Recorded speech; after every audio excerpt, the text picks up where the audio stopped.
Hi friends, എല്ലാവർക്കും ഇന്നത്തെ വീഡിയോയിലേക്ക് സ്വാഗതം. ഇന്ന് ഞങ്ങൾ തയ്യാറാക്കാൻ പോകുന്നത് വളരെ ടേസ്റ്റി ആയിട്ടുള്ളൊരു വടകം പുളി അച്ചാറാണ്. ഇത് വേണമെങ്കിൽ സദ്യയ്ക്കൊക്കെ കഴിക്കാവുന്ന ഒരു ഐറ്റം കൂടിയാണ്. അപ്പോൾ തീർച്ചയായിട്ടും ഇതെല്ലാവരും ഫുള്ളായിട്ട് കാണുക. അപ്പോൾ നിങ്ങൾ കണ്ടിട്ടുള്ളവരാണെങ്കിൽ നിങ്ങളുടെ വീട്ടിൽ ഇങ്ങനെയൊക്കെ തന്നെയാണ് ഉണ്ടാക്കുന്നത് എന്നറിയുകയും ചെയ്യാം. ഹായ് ഫ്രണ്ട്സ്, എല്ലാവർക്കും ഇന്നത്തെ വീഡിയോയിലേക്ക് സ്വാഗതം. അപ്പോൾ ഞങ്ങൾ ഇന്നൊരു അച്ചാറാണ് ഉണ്ടാക്കാൻ പോകുന്നത്. ഇതിപ്പോൾ വടകം പുളി നാരങ്ങയാണ്. ഇത് രണ്ടെണ്ണം ഞങ്ങളുടെ അമ്മായിയുടെ വീട്ടിൽ പോയിപ്പോൾ കിട്ടിയതാണ്. അവിടെ വലിയൊരു മരമുണ്ട്. അതുമേന്ന് ഞങ്ങൾ 5-6 പൊട്ടിച്ച് കൊണ്ടുവന്നു. അത് 2-3 ചേട്ടൻ്റെ വീട്ടിൽ കൊടുത്തു. ബാലൻസ് 2 ഉണ്ട്. അപ്പോൾ ഈ 2 നിന്ന് ഒരെണ്ണം എടുത്ത് ഞങ്ങൾ ഇന്ന് അച്ചാറുണ്ടാക്കാൻ പോവാം. മറ്റേത് നമുക്ക് കറി വയ്ക്കാം. അപ്പോൾ അത് പിന്നെ ഒരു ദിവസം. ഇന്നിപ്പോൾ നമ്മൾ അച്ചാറുണ്ടാക്കാൻ പോവാണ്. അപ്പോൾ നമുക്ക് ഉള്ളതിൽ വലിയ നാരങ്ങ എടുത്ത് അച്ചാറുണ്ടാക്കാം. അത് നമ്മൾ തൊലി ചെത്തിയെടുക്കണം അല്ലേ? തൊലി ചെത്തിയെടുക്കാം. തൊലി ചെത്താണ്ടും ഇടാം. നമുക്ക് തൊലി ചെത്തിയിട്ട് എടുക്കാം.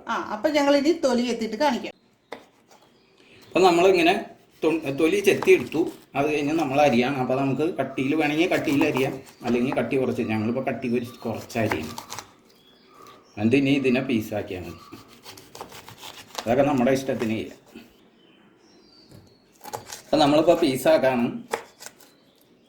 ഇതിപ്പോൾ ഇത്തിരി വലിപ്പം കൂടുതലാണ്. അപ്പോൾ നമുക്കതിനെ ഒരു പീസും കൂടി വേണമെങ്കിൽ ആക്കാം. അതൊക്കെ നിങ്ങളുടെ ഇഷ്ടം പോലെ. കട്ടിങ്ങൊക്കെ നിങ്ങളുടെ അവനവൻ്റെ സൗകര്യത്തിന് കട്ട് ചെയ്യാം.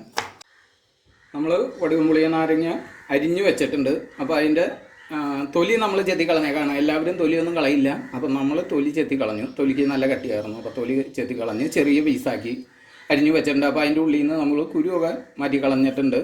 അതുപോലെ അരിഞ്ഞെടുക്കുമ്പോൾ അതിൻ്റെ നടുക്ക് ഒരു ചെറിയൊരു സംഭവം കാണും. അതും കൂടി കട്ട് ചെയ്ത് കളഞ്ഞിട്ടുണ്ട്.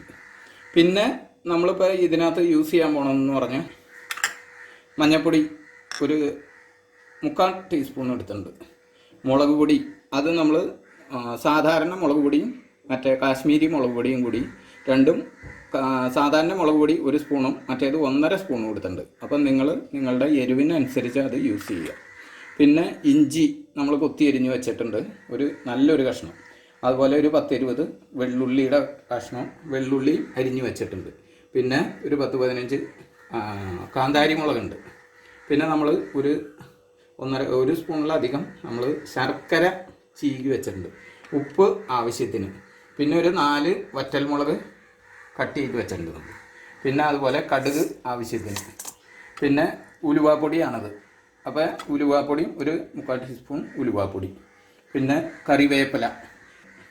ഇത് കായപ്പൊടിയാണ്. അപ്പോൾ നമ്മൾ കായപ്പൊടി 1 ടീസ്പൂണും കായപ്പൊടിയും ചേർക്കണം. പിന്നെ നല്ലെണ്ണ ഉപയോഗിച്ചാണ് നമ്മൾ ഇപ്പോൾ അച്ചാർ ഉണ്ടാക്കാൻ പോകണം. അച്ചാറിന് എപ്പോഴും നല്ലെണ്ണയാണ് യൂസ് ചെയ്യേണ്ടത്. അപ്പോൾ കൂടുതൽ നാൾ ഇരിക്കാനും കാര്യങ്ങൾക്കും ഒക്കെ നല്ലത്. കറിക്ക് കൂടുതൽ ടേസ്റ്റ് ഉണ്ടാവാനും. വെളിച്ചെണ്ണ യൂസ് ചെയ്താൽ അത്രയും വരില്ല. അപ്പോൾ നമ്മളിപ്പോൾ ഒരു പാൻ അടപ്പത്ത് വെച്ചിട്ടുണ്ട്. നമുക്ക് അതിലേക്ക് നല്ലെണ്ണ ഇല്ലെങ്കിൽ വെളിച്ചെണ്ണ വെച്ച് ചെയ്തോളൂ, കുഴപ്പമൊന്നുമില്ല. നമ്മുടെ എണ്ണ ചൂടായിട്ടുണ്ട്. അപ്പോൾ നമുക്ക് കടുക് ഇട്ട് കൊടുക്കാം. അപ്പോൾ നമ്മുടെ കടുക് പൊട്ടി തുടങ്ങിയിട്ടുണ്ട്. ഇനി നമ്മൾ ഉണക്കമുളകാണ് ഇട്ട് കൊടുക്കുന്നത്. ഇനി നമുക്ക് കറിവേപ്പില ഇട്ട് കൊടുക്കണം. ഇഞ്ചി ഇട്ട് കൊടുക്കാം നമുക്ക്. അതുപോലെ കാന്താരി മുളക് വെച്ചിട്ടുണ്ട്, അത് ഇട്ട് കൊടുക്കാം.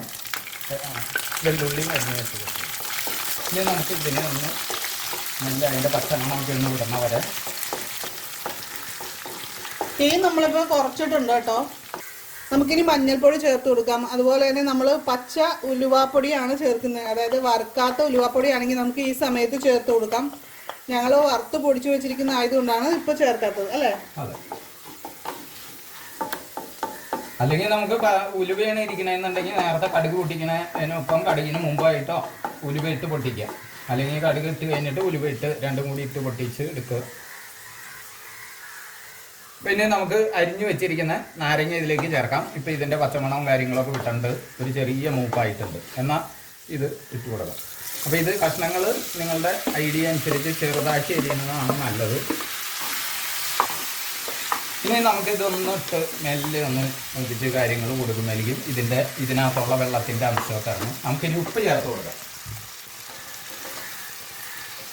നമുക്ക് ഉപ്പിടാം.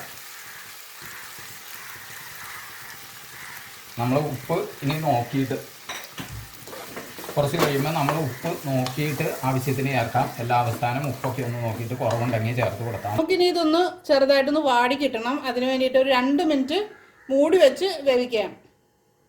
ഇനി നമ്മൾ ഇതിലേക്ക് മുളക് പൊടി ചേർത്ത് കൊടുക്കുകയാണ്. അതിനുശേഷം നന്നായിട്ട് മിക്സ് ചെയ്തിട്ട് ഒരു 2-3 മിനിറ്റ് കൂടി നന്നായിട്ട് നമുക്ക് വഴറ്റിയെടുക്കണം. അപ്പം നമുക്കിനി ശർക്കര എടുത്ത് വെച്ചേക്കണത് ചേർത്ത് കൊടുക്കാം. ഇനി നമുക്ക് ഇതിൽ ചേർക്കേണ്ടതെന്ന് പറഞ്ഞാൽ കായപ്പൊടിയും ഉലുവാപ്പൊടിയും ചേർക്കണം. അത് ഇതൊന്ന് പാകമായി കഴിഞ്ഞതിന് ശേഷം നമുക്ക് ചേർക്കാം. അപ്പോൾ ഉലുവ പൊടിച്ച് വെച്ചേക്കണത് ചേർക്കാം. നമുക്ക് ഒരു 3/4 ടീസ്പൂൺ. ഇനി കായവും കൂടി ചേർത്താൽ നമ്മളുടെ എല്ലാ ചേരുവകളും ഇതിലാവും. നമുക്ക് കായപ്പൊടി ചേർത്ത് കൊടുക്കാം. ഇതിപ്പോൾ കറിയായിട്ടാണ് നമ്മൾ വെക്കുന്നതെങ്കിൽ നമ്മൾ ഇതിൻ്റെ അകത്ത് കുറച്ച് ചൂടുവെള്ളം കൂടി ചേർത്താൽ മതി. അപ്പം നമുക്ക് കുറച്ചൊരു ലൂസായിട്ടുള്ള കറി നമുക്ക് ഓണത്തിന് സദ്യക്കൊക്കെ വിളമ്പാനായിട്ടുള്ളത് നമുക്ക് തയ്യാറാക്കിയെടുക്കാം. നമുക്ക് ഇതിൻ്റെ മുകളിലൊരു സ്വല്പം നല്ലെണ്ണയും കൂടി ചേർത്ത് കൊടുക്കാം. അപ്പം ഞങ്ങളുടെ അച്ചാർ റെഡി ആയിട്ടുണ്ട്. അപ്പോൾ എല്ലാവരും ഇതുപോലെ ഉണ്ടാക്കി നോക്കണം. എന്നിട്ട് എങ്ങനെയുണ്ടെന്ന് അഭിപ്രായം പറയണം. നാരങ്ങ അച്ചാറിൽ നമ്മൾ ചുറുക്ക ചേർക്കാത്തതാണ് ഇത്. ഇത് ചുറുക്ക നമ്മൾ ചേർത്തിട്ടില്ല, ഇത് ചുറുക്ക ചേർത്തത്. എനിക്കാണെങ്കിൽ ചുറുക്ക ചേർത്ത് അച്ചാർ റെഡിയാക്കണതാണ് എനിക്കിഷ്ടം. ഞാൻ ഇവിടെ ചെറുപ്പകാലത്തൊക്കെ അമ്മയൊക്കെ ഉണ്ടാക്കി തന്നെ അച്ചാർ ചുറുക്ക ചേർത്ത് ഇതുപോലെയാണ്. ഏതാണ് ഇഷ്ടമെന്ന് വെച്ചാൽ ചുറുക്ക ചേർക്കണ്ടെങ്കിൽ ഇതിപ്പോൾ നമ്മൾ ഫ്രിഡ്ജിൽ വെക്കേണ്ട വരും. ഇത് നമ്മൾ പുറത്ത് വയ്ക്കാം. നമ്മൾ ചുറുക്ക മിക്സ് ചെയ്തേക്കണത്. അപ്പോൾ ഇതിന് കുഴപ്പമുണ്ടാവില്ല. പുറത്ത് വയ്ക്കാൻ മാതിരി ചുറുക്ക മിക്സ് ചെയ്താണ് ഇഷ്ടമെന്നുണ്ടെങ്കിൽ ഇതുപോലെ നമ്മൾ തണുത്ത് അടപ്പത്തുനിന്ന് ഓഫ് ചെയ്തതിന് ശേഷം ചുറുക്ക മിക്സ് ചെയ്താൽ മതി. ഇന്നത്തെ ഈ റെസിപ്പി നിങ്ങൾക്ക് ഇഷ്ടമായാൽ ലൈക്ക് ചെയ്യുക. അതുപോലെ തന്നെ നിങ്ങളുടെ അഭിപ്രായങ്ങൾ കമൻറ്റ് ചെയ്യാനായിട്ട് മറക്കരുത്. നമ്മുടെ ഈ ചാനൽ എല്ലാവരും ഒന്ന് സപ്പോർട്ട് ചെയ്യുക, സബ്സ്ക്രൈബ് ചെയ്യുക, നോട്ടിഫിക്കേഷനായിട്ട് ബെൽ ഐക്കൺ ക്ലിക്ക് ചെയ്യുക. അപ്പോൾ നമുക്ക് മറ്റൊരു വീഡിയോയിൽ വീണ്ടും കാണാം.